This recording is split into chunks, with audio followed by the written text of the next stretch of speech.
दृष्टि आयुष के टुडे जी के प्रोग्राम में आपका स्वागत है। शुरुआत करते हैं पिछले अभ्यास प्रश्न से, जिसमें हमने आपसे पूछा था, हाल ही में चर्चित यासूनी राष्ट्रीय उद्यान किस देश में स्थित है। आपके ऑप्शन थे ऑप्शन ए संयुक्त राज्य America, option B Brazil, option C Ecuador या फिर ऑप्शन डी कनाडा। तो इस प्रश्न का सही उत्तर है विकल्प सी इक्वाडोर। आप में से कई व्यूअर्स ने इस प्रश्न का एकदम ठीक जवाब दिया है। चलिए अब आगे की बात को एक्सप्लेनेशन से समझते हैं। हाल ही में इक्वाडोर वासियों ने यासुनी राष्ट्रीय उद्यान के भीतर स्थित ब्लॉक 44 में तेल की खोज को अस्वीकार कर दिया। यासुनी राष्ट्रीय उद्यान दक्षिण अमेरिका के इक्वाडोर में स्थित है, इसलिए विकल्प सी सही है। ये राष्ट्रीय उद्यान नेपो नम वन क्षेत्र के भीतर स्थित है, जो मुख्य रूप से वर्षावन है।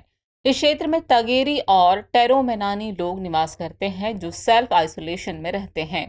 ये यकीनन पृथ्वी पर सबसे जैविक रूप से विविध स्थान है, जो 3 अद्वितीय क्षेत्रों भूमध्य रेखा, एंडीज पर्वत और अमेजन वर्षावनों के लिए एक अभिसरण बिंदु है।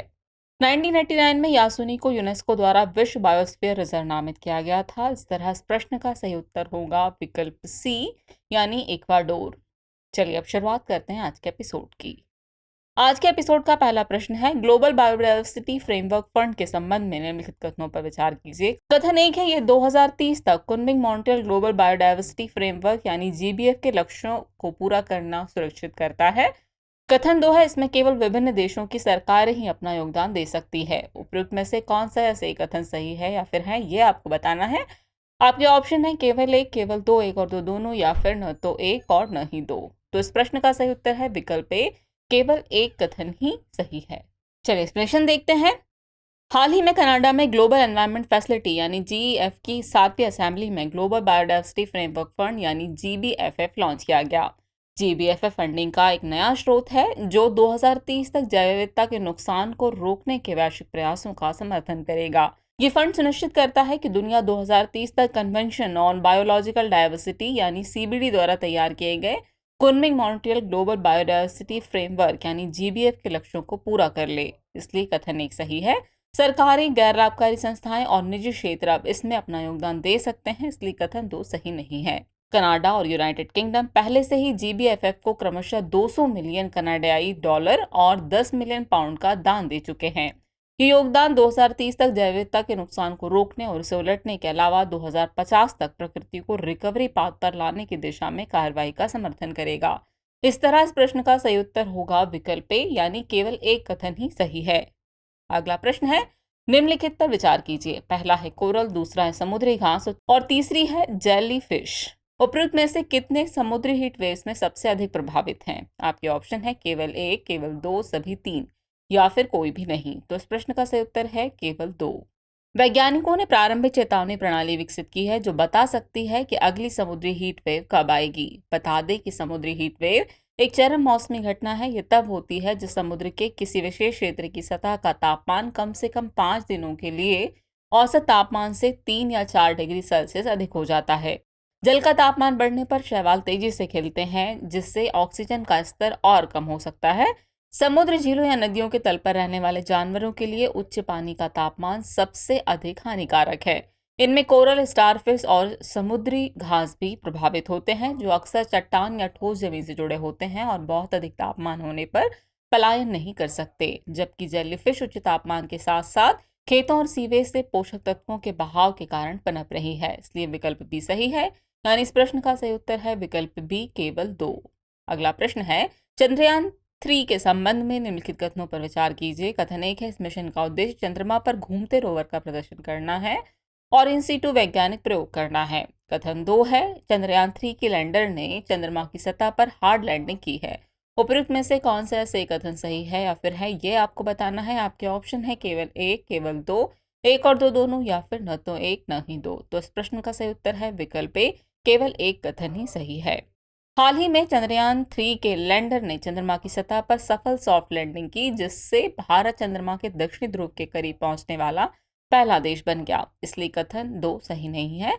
इसी के साथ संयुक्त राज्य अमेरिका, तत्कालीन सोवियत संघ और चीन के बाद भारत चंद्रमा की सतह पर उतरने वाला चौथा देश बन गया है। इसरो के अनुसार इस मिशन के 3 उद्देश्य थे: चंद्रमा की सतह पर सॉफ्ट लैंडिंग करना, चंद्रमा पर घूमते हुए रोवर का प्रदर्शन करना और इन सीटू वैज्ञानिक प्रयोगों का संचालन करना, इसलिए कथन एक सही है। चंद्रयान 3 का लैंडिंग स्थल चंद्रमा के दक्षिणी ध्रुव के पास 70 डिग्री अक्षांश पर स्थित है। चंद्रमा पर उतरने वाले पिछले सभी अंतरिक्षयान चंद्रमा के भूमध्य रेखा के पास के क्षेत्र में उतरे क्योंकि आसान और सुरक्षित है। इसलिए विकल्प ए सही है, यानी इस प्रश्न का सही उत्तर होगा विकल्प ए, केवल एक कथन ही सही है। चलिए अगला प्रश्न देखें। स्टेट ऑफ वर्ड्स रिपोर्ट 2023 के संबंध में निम्नलिखित कथनों पर विचार कीजिए। कथन एक है, मोर देश में सबसे तेजी से बढ़ने वाली प्रजातियों में से एक है। कथन दो है, ग्लॉसी आइबिस और ब्लैक हेडेड आइबिस की संख्या में कमी आई है। और कथन तीन है, भारत में बतखें तेजी से बढ़ रही हैं।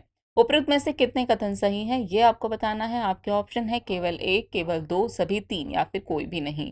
तो इस प्रश्न का सही उत्तर है विकल्प ए, केवल एक कथन ही सही है।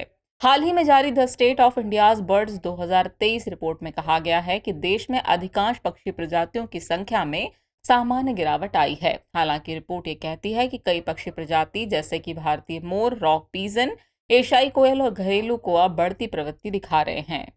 भारत का राष्ट्रीय पक्षी मोर देश में सबसे तेजी से बढ़ती प्रजातियों में से एक है, इसलिए कथन एक सही है।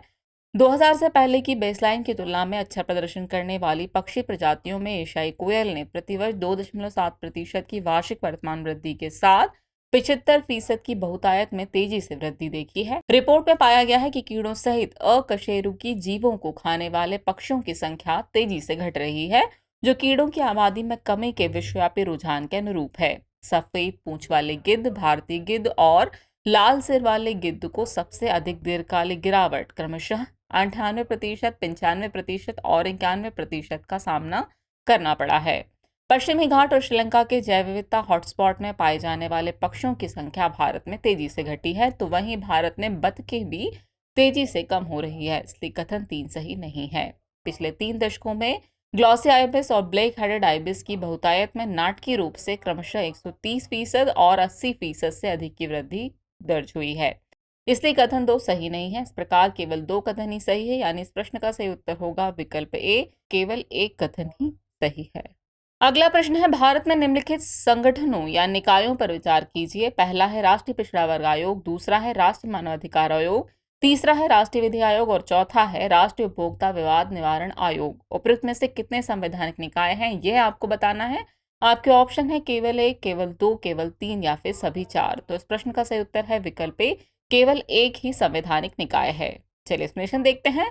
हाल ही में समान नागरिक संहिता के मुद्दे पर मुस्लिम पर्सनल लॉ बोर्ड के प्रतिनिधि मंडल ने विधि आयोग के सदस्यों से मुलाकात की। बता दें कि राष्ट्रीय विधि आयोग एक गैर वैधानिक निकाय है, जिसका गठन भारत सरकार की अधिसूचना द्वारा किया जाता है। प्रश्न के संदर्भ में बात करें तो राष्ट्रीय पिछड़ा वर्ग आयोग सामाजिक न्याय और अधिकारिता मंत्रालय के तहत एक संवैधानिक निकाय है।